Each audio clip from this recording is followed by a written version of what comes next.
Okay, here we are back again with Paul, my new friend from London, who has been introducing this, what we call the Jerusalem thesis, looking at Jewish antecedents to what Islam has then incorporated and what Islam has taken and introduced and put into their environment. So I should be pointing this stretch into what the Islamic traditions have done, has taken all these stories from Judaism and has introduced them into Arabia, into Mecca and Medina, places like that.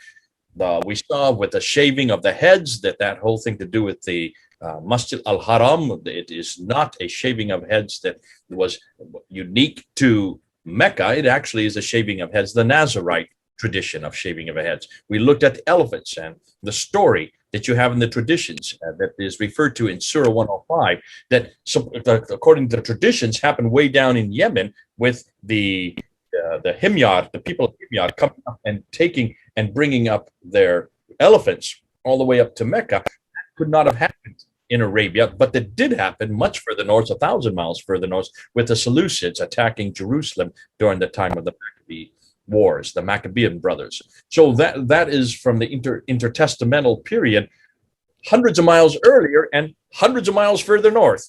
So what Islam tends to do is they grab something from Judaism and they bring it down to Mecca, which you cannot do because you've got the wrong place, the wrong environment, the wrong geography, the wrong topography, and in this case, even the wrong types of food in order to accommodate huge elephants. You need to have fertile food. You need to have water, and this does not exist in a very desert environment. So now we're going to go to the name Muhammad. And thanks again, Paul, for coming back. All right, let's go to Muhammad itself. What do we know about Muhammad? Yes, this all takes place against the background of my thesis, my overarching thesis here, that the Masjid al-Haram is the Jerusalem temple. And in previous videos, I and Mel and other people have gone through list by list, item by item on the list, all the attributes of the Masjid al-Haram that all fit the Jerusalem temple. And now I'm going through some other aspects that point at the Jerusalem temple, even though they're not particularly related to the Masjid al-Haram. They are still in the Quran and they relate to the Jerusalem temple. And the more times that the Jerusalem temple is referred to, or Jerusalem itself, the more times it's referred to within the Quran, the more likely it is that the Masjid al-Haram is a reference to the Jerusalem temple. And one reference is in the name Muhammad. Muhammad appears 4 times within the Quran, and also a word of the same root appears on a 5th occasion. I don't propose to go into the full analysis of the way in which the word is used in the Quran. I'm simply looking at the word itself, and particularly at one aspect of it, its connection to the Jerusalem temple. Well, on the screen you see the Quranic consonantal text, the rasm of Muhammad written down. The reading from right to left is an MHMD, or the Arabic equivalent, and you see in the Latin script underneath MHMD Muhammad. Well, it's generally rendered now as the word Muhammad or Muhammad. It would be normal, although there are of course many variations on it. My first observation, however, this is Muhammad. This is how one would normally add the vowels, but of course the vowels weren't written down in the earliest Arabic manuscripts of the Quran. And so these are only suppositions. These are the short vowels were only added a very long time later. Well, Andreas Kaplony wrote an article which I found it online, so I'm sure anyone else can find it online. It's a long title. It says, "The Orthography and Pronunciation of Arabic Names and Terms in the Greek Petra Nasana, Kura, and Senutios letters, brackets from the 6th to the 8th century CE. And this is an article that he wrote in 2015. Now, the title of the article might not set most people's pulse racing, but what is really good is the glossary at the back when he talks about Arabic terms that are used in these letters. So basically, he's found a lot of letters dating from the 6th to the 8th century. That's before the vowels were put into the Quran manuscripts. And in some of these letters, it's got an Arabic text, and then it also has a Greek translation underneath. So what he's looking at is how the Arabic text is translated into Greek. Now, the Arabic text would only have the consonants, the M, the H, the M, and the D, so to speak, whereas the Greek text, they would have vowels in. So when back in the 6th to the 8th centuries, how were people using the vowels? What vowels were people choosing to put in there when Muhammad was written in Greek? And he finds 6 different transliterations. So I've put the MHMD in pink, and then you see underneath the 6 different variations that he finds within these letters, and the rest of the script identifies particular letters and where they are. Sometimes we don't need to go too much into those details. The important thing is the way. And so what do we have here? I've simply copied and pasted them and put them into a different font and made them a little bit larger. And then with a bit of coloring, we can see the M, and the D, or sometimes it's a T at the end. But you see that there are 6 different variants, and in every single one of them, the first vowel is an A, or sometimes it's a long A, and sometimes it is spelled with a double A, and sometimes it's a single A. But in every single instance in the 6th to 8th century letters, Muhammad was converted into Greek script with an A as its first vowel. So we shouldn't really talk about Muhammad. We can talk about Muhammad when we are talking about the character from the traditional Islamic narrative, but we shouldn't talk about Muhammad if we're trying to understand these verses of the Quran, or trying to understand what the Quran meant in its original setting. We should talk about Muhammad. Well, we start with the book of Exodus and the 10 Commandments, and this, or one of the commandments, or in fact 2 of the commandments, are thou shalt not covet. We are told, thou shalt not covet thy neighbor's goods, and thou shalt not covet thy neighbor's wife. And this very powerful word, covet, is the English translation of the Hebrew word chamad.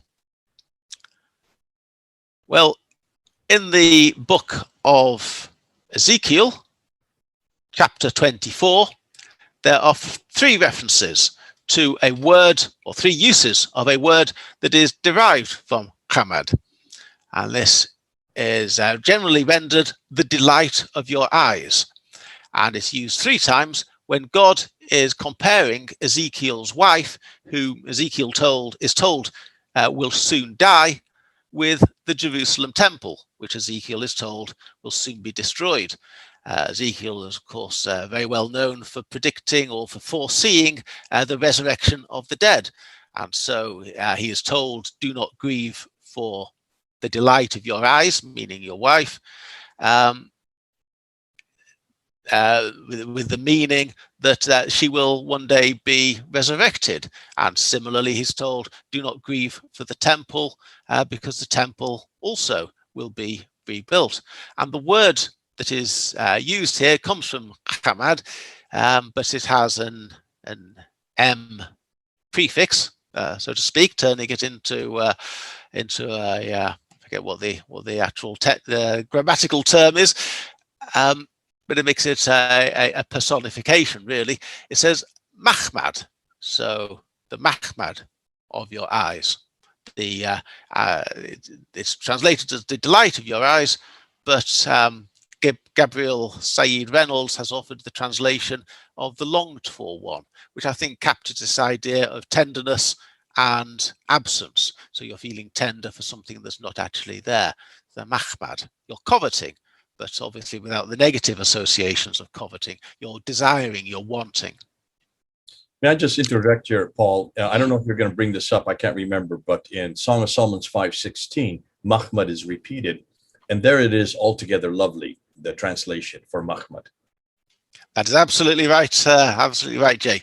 That is why you introduce the next. Oh, I'm sorry. Graphic. I'm sorry. No, you're ahead of the game, ahead of the curve. Yes, in the Song of Songs in chapter 5, the Shulamite bride is giving this beautiful speech, which incidentally I had read at my wedding to my dear wife, and the Shulamite bride is talking about her lover, and so it's a very romantic, very evocative passage, and she's talking about how wonderful and perfect he is in every way. And it may have originally involved elements of a love poem, possibly as a little bit erotic, a little bit naughty in parts, but it also has been used, incorporated and adapted to make it an allegory for the Jerusalem temple and for God's relationship with man, rather like in a theme that Jesus would later pick up with the parable of the wedding feast and so on. So returning to the Song of Songs, chapter 5, she says about her beloved, his head is pure gold, his locks are palm fronds, black as the raven, his eyes are like doves beside running waters. His teeth would seem bathed in milk, set like jewels. His cheeks are like beds of spice with ripening aromatic herbs. His lips are red blossoms, they drip with myrrh. His arms are rods of gold adorned with chrysolites. His body is a work of ivory covered with sapphires. His legs are columns of marble resting on golden bases. His stature is like the trees of Lebanon, imposing as the cedars. His mouth is sweetness itself. He is altogether desirable. Such is my lover and such my friend, O daughters of Jerusalem. So a beautiful little passage. May I ask you, Paul, when you did this in your wedding ceremony, you were referring to yourself in all of these? Yes, well, that's the way I think that my wife thinks of me. Yes, whether that's reality, I don't know. Sometimes love is blind, and sometimes it enables you to see things that other people can't see. Can we ask her to come and see if she still supports every one of these categories? I think she's resting at the moment, so how convenient. Perhaps that would be a rather risky strategy. Right. So the word he is altogether desirable. We get this word again, Machmadim.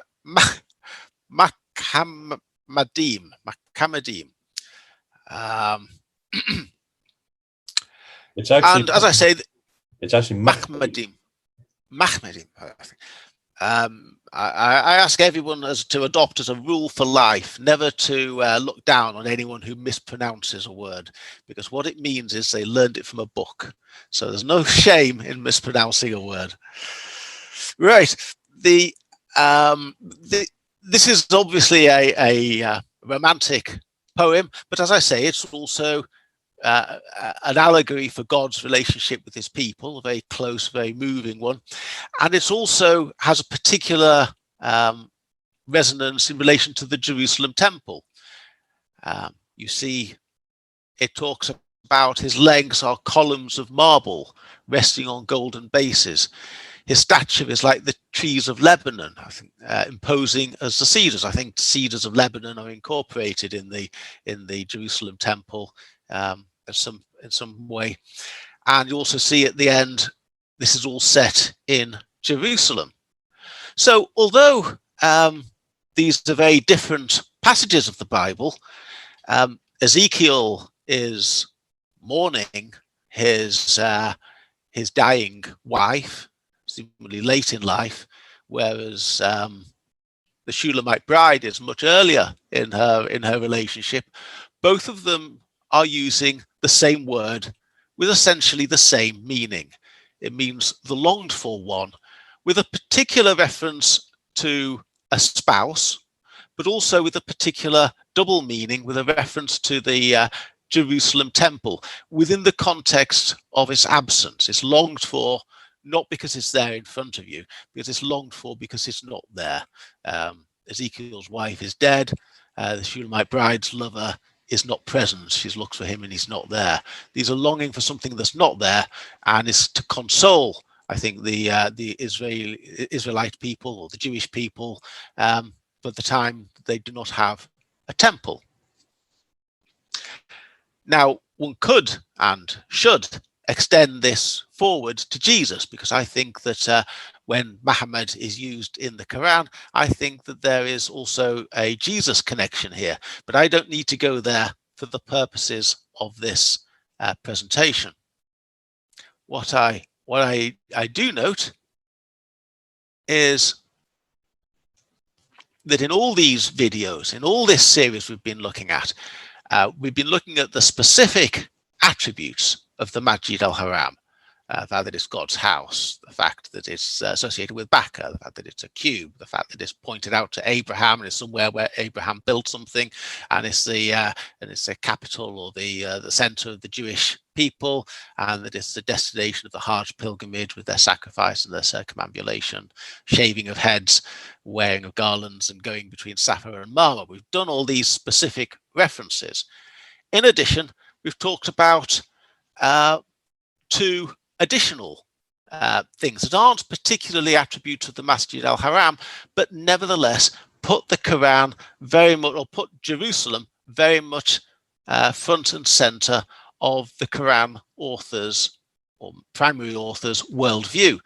We looked at the eschatological landscape of Jerusalem with the valley of Gehenna, which is referred to in the Quran as Jahannam, something like 101 times, 77 times as Gehenna, and a further 24 times as a variation of that word. So the Quran author, by use of the word Jahannam, is fixing his message very much in the real physical landscape of Jerusalem. We also looked in the last video that I recorded at the elephant, and we talked about, or I talked about how the Surah 105, talking about see how God dealt with the companions of the elephants, is in fact a reference to the second book of Maccabees, when the Seleucids were besieging Jerusalem with elephants. And now, for a third time, we see Jerusalem. We see the Quran's author, or possibly a later editor, adopting the name Muhammad for the author.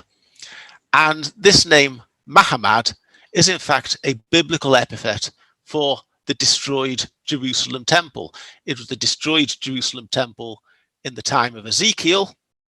Not quite sure when the Song of Songs was written, but the implication is that it's not there because the Shulamite bride is looking for her lover.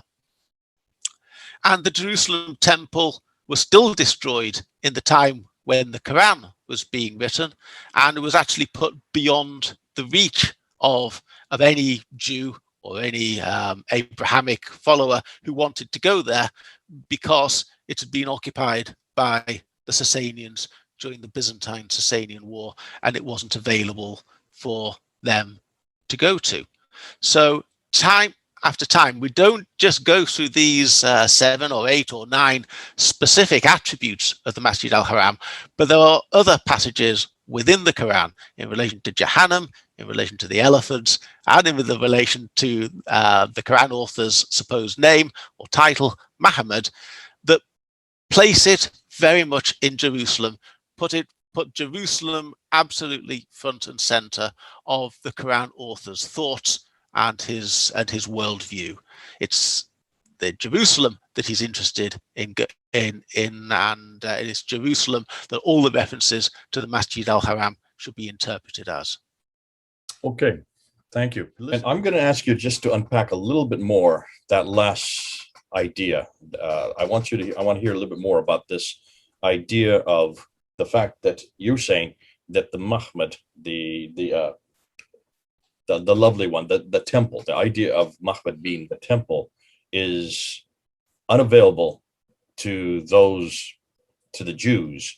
How then does that then get incorporated into the word Machmad? Where does or maybe let me put it a different way. How does that then get borrowed or taken over by the Arabs or those who then are the precursors to Islam? Well, my belief, and it's not an original idea, is that in the Quran author's mind, or the principal Quran author's mind. I think the Quran has undergone some editing, but I think that most of it was the work of one person, and that somebody came along and edited it at a subsequent stage. But I think in its original form, the title Muhammad might have been used as an epithet for Jesus, but a messianic, eschatological. It's Jesus who is longed for. It's Jesus who will return. You will recall that there are 2 elements that I suggest to Muhammad in Ezekiel and the Song of Songs. One is that it's absent, is somebody who's not there, and secondly, there's a spousal image. Well, Jesus. Oh, so you've got the temple and you've got the spousal image. So it's both Ezekiel's wife, or the Shunammite bride's lover, and it's also, in both cases, it's also the temple. Well, Jesus associates himself with the temple quite explicitly in the Gospels. Jay, you're the preacher; you will have it at your fingertips in a way that I don't. But he compares himself with the temple, and his death. Destroyed in 3 days, I'll rise it again, referring That's to right. Coming back from Friday to Sunday. Yeah. And Jesus also uses spousal imagery. He talks about the wedding feast. He talks about the parable of the wedding feast, and he also talks about the parable of the bridesmaids. Yeah. Where the idea is that the church is the bride of Christ, right. And so these 2 ideas of associating Muhammad, associating it with the temple, but using a spousal image, also with the third element of being missing and being absent and longed for and waiting for it to return, it seems to fit perfectly Jesus as a model. So my belief is that when Muhammad is used within the Quran, it was initially used as a reference for Jesus. And then at some stage, possibly the author adopted the title for himself, and he decided that he was in fact the longed for one. He was going to adopt that title for himself. We're going a little bit off script here, but I think there is good evidence that there was somebody leading armies in the Middle East in the 630s who was called Muhammad or Muhammad. We have sources such as Jacob of Edessa, or Thomas the Presbyter, or the British Library Gospel fragment, or the Common Syriac source. There's enough evidence there that persuades me that there was somebody going around calling himself Muhammad, and he was leading an army, and he was looking to capture Jerusalem. And it seems to me that this is, but when you read the Quran, that's not so obvious. When you read the Muhammad in the Quran, it seems to be a reference to Jesus. At one stage, I don't have the verse in my at the front of my mind, but it uses precisely the same words for Muhammad as it then uses on a separate occasion for Jesus. The part where it says prophets have died before me. He is not but a messenger. Prophets have died before him, or something along those lines. He's not but a messenger. And Edward Gales, I think, made the point. Why on earth would the Quran say that Muhammad is naught but a messenger? What would people think he was? What idea is he trying to refute? And I think the answer is that he's using Muhammad there as a reference for Jesus. And he's saying that Jesus was naught but a messenger. But later on, he adopts a title for himself. He or somebody else adopts a title for himself and leads an army under that name. Okay. A complicated story, Jay. To really get it down to its basics, my thesis here is Muhammad really places the Quran at Jerusalem. It's not the Jesus element is more complex. How a person might have used the word is more complex, but it's definitely about Jerusalem, and it's about the Jerusalem temple. It fits Jerusalem and all the other evidence perfectly. It's not some random name, the praised one or God's favored one. That's it.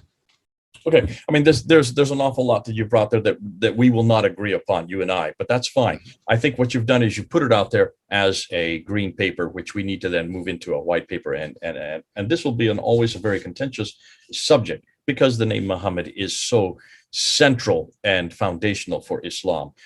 Muslims will say that this is the man Muhammad. There's no way you can get around it. What you're suggesting is no, we need to look back and see where this is found in much earlier precedents for it. And of course, you're referring to Andres Kaplani in his article, where he looks at the letters written written in Greek, the vowels that are included, because it is Greek. And then you moved into where you find Muhammad in the Bible. And I think you looked at Ezekiel 24, you look at Exodus 20, and you look at Song of Solomon 5:16. These are well-known references to Machmad or Chamad. Both could be also the coveted one, or the delight of your eyes, or the altogether lovely, referring to the bride, the one that has been lost and has not been retrieved. And then you're also bringing the idea of the temple, the idea that this is also could be referring to the temple. Fascinating, because the longed for one, the temple that is longed for, is a good definition of that. And if that is the case, then you need to bring it into the 7th century, and that's the question I wanted to bring out. The 7th century, then Muhammad is, or not Muhammad, but Muhammad is then introduced. Possibly, what Mel has found is this might be Umar himself. Umar, who is the one that Thomas the Presbyter is referring to. Umar, the one that the Doctrina Iacobi is referring to, because it's 634. And also Sabaeus, the writings of Sabaeus, the Chronicle of Sabaeus in 660 is referring to.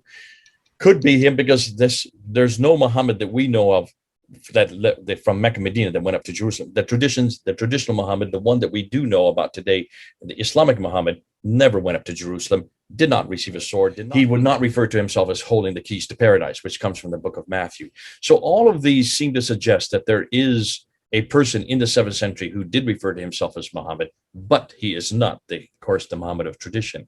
What you're suggesting is fascinating, because you are looking at the etymological structure of the word itself in the Bible and showing etymologically there is a history for this. If there's a history of this, why are we then surprised that this is not then used to refer to Jesus Christ? That's what you're saying. Am I correct on that? That this could be from those in the 7th century and 8th century referring to Jesus Christ himself? Yeah, I think I'm rather turning a Muslim apologist position into reverse, because I think Muslims sometimes I've seen Muslims argue that these references in Ezekiel and Song of Songs are about the Bible predicting Muhammad, and they would say that's one of their favorites. Certainly, Song. Yeah, they would say, oh yes, Muhammad lived down in the Hijaz, and he Is that bad, Jay? I'm going to have to do from here on out. This is what I'm going to do as my default response to that. Anytime they try to say, see, that's Muhammad there, the altogether lovely one. But I'm saying no. That's actually Paul Allen. You used it in his in his website. Yes, but I'm turning their argument kind of against them, because they would say, oh well, Ezekiel and the author of the Song of Songs, Solomon, they are predicting Muhammad arising in Mecca and Medina and in the Hijaz. I don't believe that's how. I don't think that's how ancient scriptures work. But the answer is that they're half true. But it's the prophet or the author of the Quran who has gone to these works and found the name Muhammad, and he has then incorporated it as an epithet for Jesus. And then he has then gone, or he or somebody else has then gone and adopted that title for himself. But so there is a connection there, but it's not about confirming the traditional Islamic narrative. It does the opposite of confirming it. It completely destroys it, because the whole point of Muhammad in Ezekiel and the Song of Songs is that it's about the Jerusalem temple. It's not about somebody in the Hijaz. It couldn't be, because it has to be the Jerusalem temple. Good stuff. Excellent. I love this. And I love what you're doing, Paul.